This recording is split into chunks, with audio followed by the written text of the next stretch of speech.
Alam mo, simula nung nag-40 anyos ako, marami na akong naging sakit. Na-diagnose ako ng doktor na taas-baba ang blood pressure ko. Siguro nakuha ko yun sa huling panganganak ko. Tsaka pag-inom ko ng pills at kung ano-anong mga gamot. Na-diagnose din ako ng doktor ko. Mataas ang blood sugar ko. Ang tagal niya nang naggagamot, taas-baba pa rin ang blood pressure niya. Laging iritable, mainitin ang ulo, at saka madaling magalit. Yung pagtulog niya nga rin, Hindi na rin mahimbing. Etong legs ko, di ko na maibend. Napakasakit ng tuhod ko. Matagal kong tiniis ang mga nararamdaman ko sa katawan ko. Halos 4 na dekada, marami akong nasubukang mga herbal pero wala rin nangyari. Mataas pa rin ang BP ko. Tapos yung sugar ko, unstable din. Hanggang sa isang araw, nagpunta sa akin ang anak ko. binigyan siya ng Theobroma daw yun.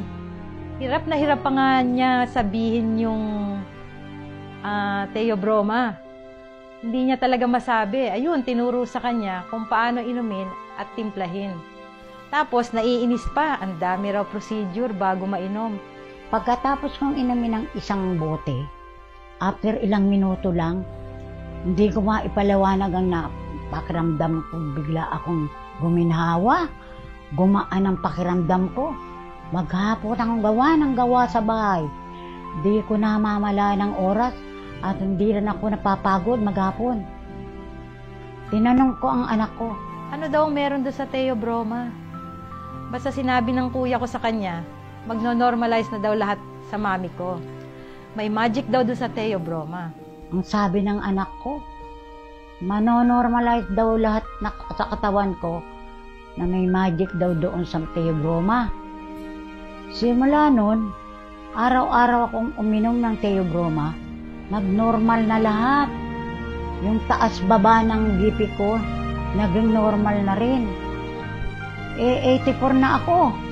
Pero nung natuklasan ko itong Theobroma sa anak ko, sumigla ang katawan ko. Lahat na nararamdaman ko, nawala lahat. Nakakakilos na ako ng gawaing bahay. Nakakapag-exercise na rin ako. Araw-araw, tingnan ninyo.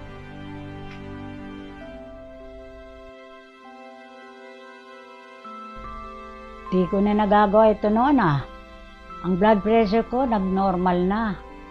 Noon din, laging nag-aalala ang mga anak ko at asawa ko. Lagi silang nagbabantay noon sa akin. Araw-araw ako nagpupunta sa bahay nila kasi 2 bahay lang ang pagitan namin. Napansin namin simula noon, araw-araw na siyang umiinom ng Theobroma. Nag-normalize na rin lahat sa kanya.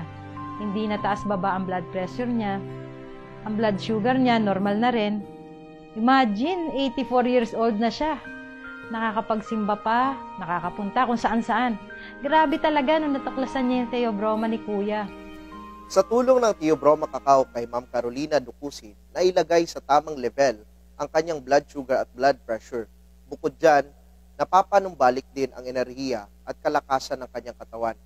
Ang Theobroma Cacao kasi ay may magnesium compound na nag-o-optimize ng oxygen sa ating katawan at tinutulungan na pataasin ang enerhiya para tunawin ang mga calories sa ating katawan na nagdudulot ng hypertension at high blood sugar.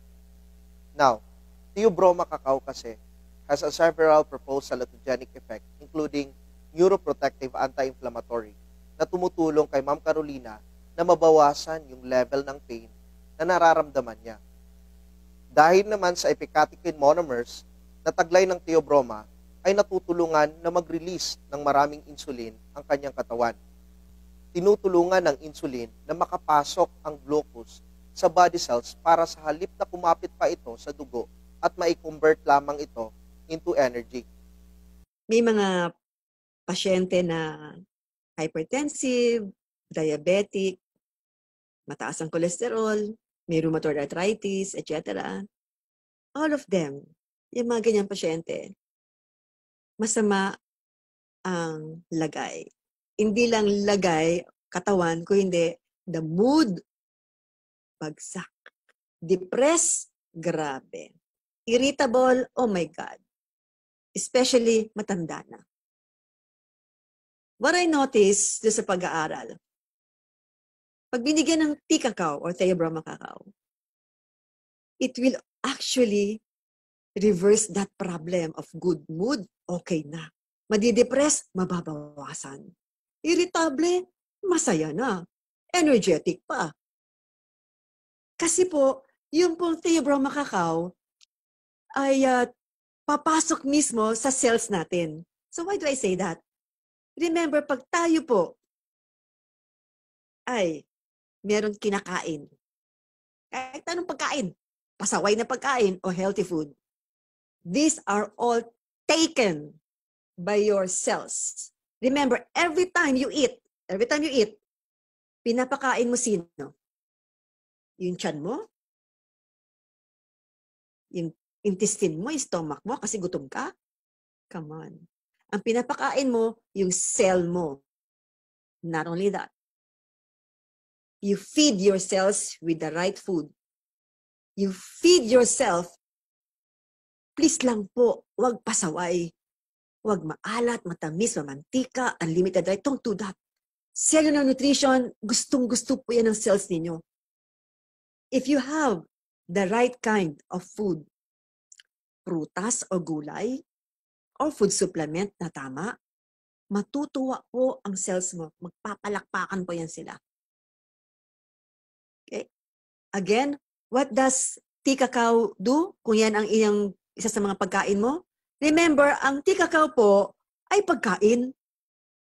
I call that a functional food. Okay? It's actually a dietary source of antioxidant. Kung nagda-diet ka, yan. Ano pa? Wag mo sabihin sa akin ang diet mo, 1 cup of rice. Mali. Hindi po ganun yun. Got that?